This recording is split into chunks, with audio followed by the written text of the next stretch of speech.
يقول أبوك في صغرك على العز رباك، على أمل توفي له الدين كله، إن كان ما رديت له بعض ما جاك، على الأقل في سمعتك لا تذله. عنده أمل في يوم يجني عطاياك، يبني عليك أرباح والرازق الله.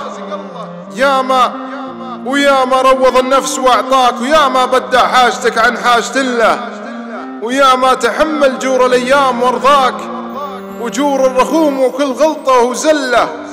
داس الخطا من شان ضحكة ثناياك، لو يشتكي بالصدر ضيقه وعله.